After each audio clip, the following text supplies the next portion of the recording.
Welcome to One-on-One with Expert Flyer. This is your host, Lisa Caslin, and I'm really excited. I have a good friend on today. His name is DJ Smith, and we're going to talk with DJ about virtual reality travel, which I'm sure many of you have heard about, but probably not as many have experienced thus far. DJ is the co-founder and chief creative officer of a cool company called the Glimpse Group, and I'm going to let him talk about that and just say hi. How you doing, DJ? Great. Thank you so much for having me on today, Lisa. Absolutely. We're excited to talk to you, and, you know, there's so many people out there with all this, you know, pent-up frustration because they haven't been able to take a summer vacation this year. And I said, gee, I wonder how virtual reality travel is doing these days, and, you know, who better to talk about it with than you. So tell us a little bit about the background. Sure. So I'm about as deep as you can get into the augmented virtual reality space as you can get. I entered it back in 2012, just really fell in love with the technology. So started as a deep-seated hobby. I helped found a group called the NYVR Meetup. The meetup started just a couple of hobbyists talking about the technology and has steadily grown to be the second largest VR meetup group in the world with 6,100 current members. Unfortunately, we haven't been meeting due to COVID, but we're looking to get past that as soon as possible. And then in 2016, I helped found the Glimpse Group. And the Glimpse Group is a platform company focused on enterprise solutions for augmented and virtual reality. And I'm the chief creative officer there, so I help oversee all of the experiences that are being created. Cool. All right. So for newbies to this conversation, what is the difference between virtual reality and augmented reality? Sure. It's a common question. So virtual reality, by definition, is where you're essentially wearing a headset over your eyes and all of the real world is being blocked out. So in that capacity, you can be transported to anywhere in the world or anywhere in somebody's imagination and be with somebody in what we call an avatar form. Augmented reality, on the other hand, is where you're actually looking at the real world and computer graphics are being overlaid into your field of vision. This is right now most often used with mobile devices where you turn on the camera and you can view three-dimensional objects, or you can view Snapchat lenses and wear hats and makeup. But it's in the very near term, there's something called an AR wearable, which would be a pair of eyeglasses that will actually do the same thing, bring computer graphics into your field of vision. And it's our belief that as augmented reality glasses become more widely used, we won't need to be staring at our little 3-4-inch screens on our phones to get information about what is happening. Wow. Really cool. All right. So if we talk specifically about virtual reality and travel, I mean, is it really that good? I mean, you know, you put a headset on. I mean, can you really feel like you're there, like you're lying on a beach in the Maldives, or, you know, swimming with sharks, whatever it is? How good is it? Sure. So I think the majority of the travel-related content that is out there in the world right now is coming to you from a marketing perspective, and it's being shot by a 360-degree camera. Now, with that type of footage, you don't have the ability to move around within a scene, and that inability to move around a scene really inhibits your ability to be comfortable. Now, the great thing is with a 360-degree camera, You can create footage and you can share that on YouTube, and with your mouse, a user can look all around and they can really understand what a resort is like, or even a museum, or many other use cases. Yeah. But I don't think that currently you could go into a 360 sphere and really feel like you're in a vacation or feel like you're in that space, because you're not able to move or effectively move around in that space. And on the technical side, we call that a 3 degree of freedom movement, which is where you're kind of stuck in the sphere, versus a 6 degree field of movement. And that's what the higher end VR headsets will allow you to do. Now, the experiences where you can move around tend to be more animated, computer graphic based, more cartoon versions. There is a hybrid, and it's again, this is probably getting a little bit too deep into the tech, but it's called Light Field. And Light Field there's a couple of really wonderful examples, and these are photographic captured experiences where you can move around. And I think when Light Field technology gets out there a little bit more, and the hardware is more developed that it can actually process the amount of information, I think that's when these leisure activities of going and visiting a space will become much more widespread and available. Okay. Now, to have that sense of motion in the scene, for lack of a better description, does the user have to, in addition to having this headset on, do they need to have any kind of hookups on their arms and legs? Why do I feel like I've seen that? So what's really cool is the new headsets, and actually one of the leaders right now is by Facebook. It's called the Oculus Quest 2. There's no wires, there's no outside sensors. It's all self-contained, and it actually even has cameras on the front of the headset, which will detect where your arms and hands are. So with those cameras, you actually are given digital hands within an experience. And again, this is all kind of newer technology, but as the technology evolves, we will have the device will be able to sense where our body is without the requirement of having wristbands or extra sensors. Very cool. All right. So in terms of it being, an experience that you would liken to, let's say, a gaming experience, right? Because you kind of really do feel like you're there, even though it is sort of animated. It's still evolving. Is that fair to say?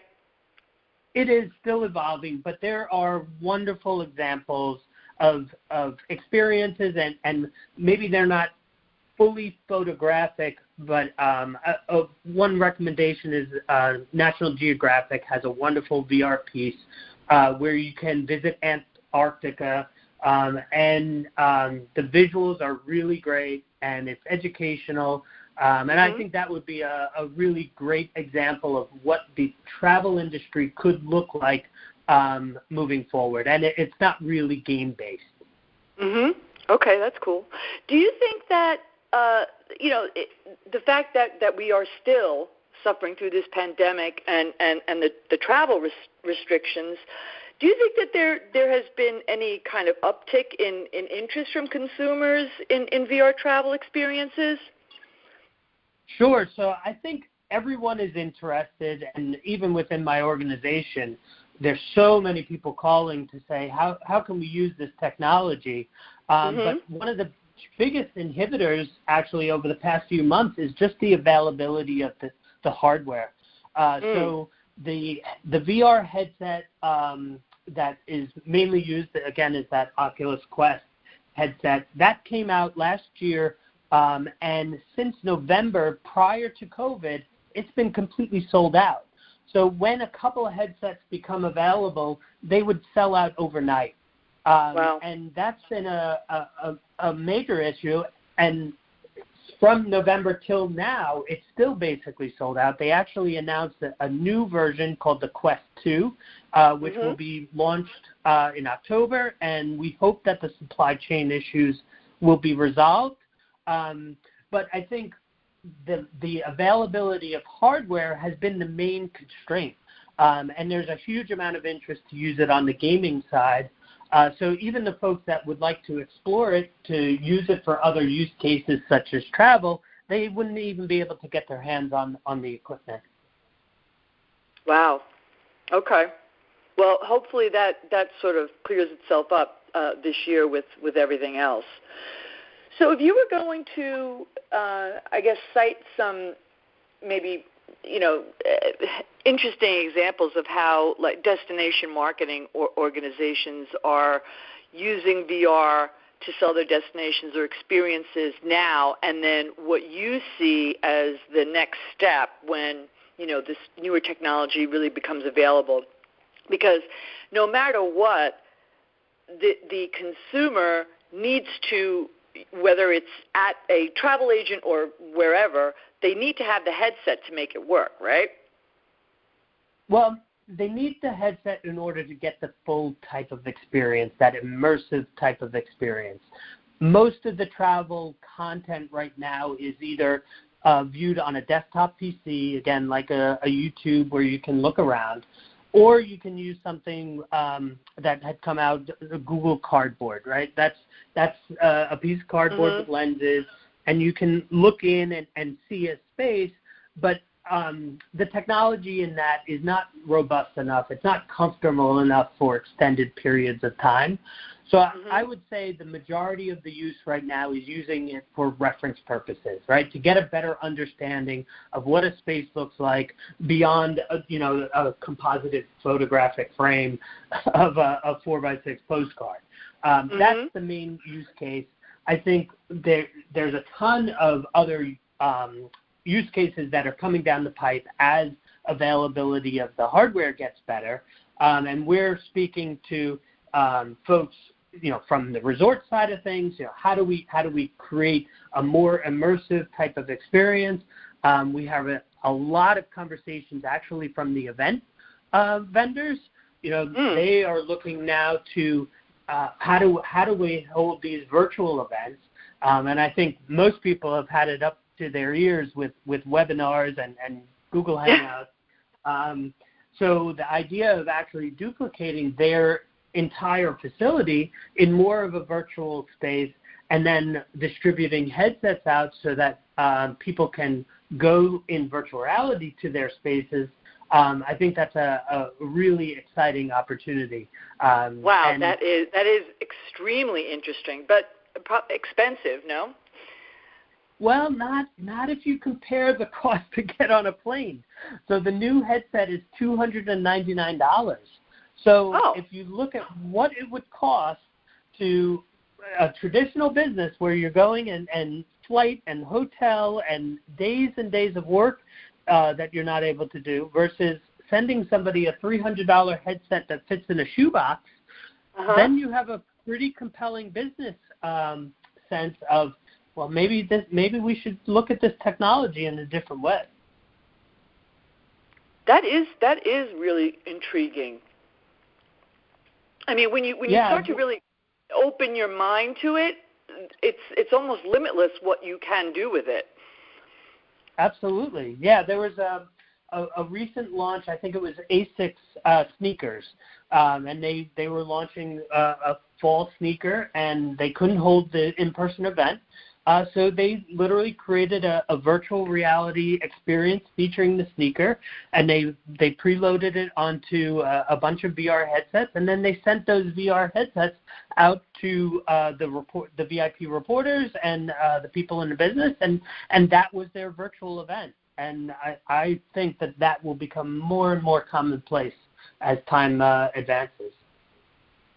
Very cool. So, I mean, right now, the majority of people who understand the whole headset concept are the gamers. Do you think that there's any, for somebody who's, maybe a little bit older, not into the gaming per se, is there any pushback on the headsets? Do people find them, uncomfortable or anything? Is there any issue with that? Yeah, I think. Listen, I kind of put VR headsets in the realms almost like scuba diving, right? And you have to put something on your face. And right now that device is kind of bulky. You definitely have major concerns about public use, right? They were used to be VR arcades. That's a very tough sell these days with regards to hygiene. But these headsets are coming down in price, and they're coming down in weight and comfortability. And the bottleneck to actually use them is reducing. Now, I've shown VR to, my kids' ages up to my grandparents' ages, and you have to show the folks the right type of content. But if you show them the right type of experiences, it really does resonate, and people quickly get over the hump of having to put this thing on their face. Because it's so overwhelming once you put it on. Marriott did something really interesting. Did you see this? They camped outside of City Hall, where hundreds of couples get married like every day, and they set up these little kiosks that had the headsets and the whole 9 yards, and they took the couples and they gave them virtual reality honeymoons. Oh, cool. And I thought, wow, that's a really, really cool thing to do. And I think companies are going to have to get almost down to that level. They really are going to have to meet the people in the streets in some cases to get them to really, take it on and try it and give virtual reality its due. Yeah, I think the most powerful piece of virtual reality, though, is to be able to go visit those places with your loved ones. So the ability to have we call it a multi-user experience, and we do a bunch of that.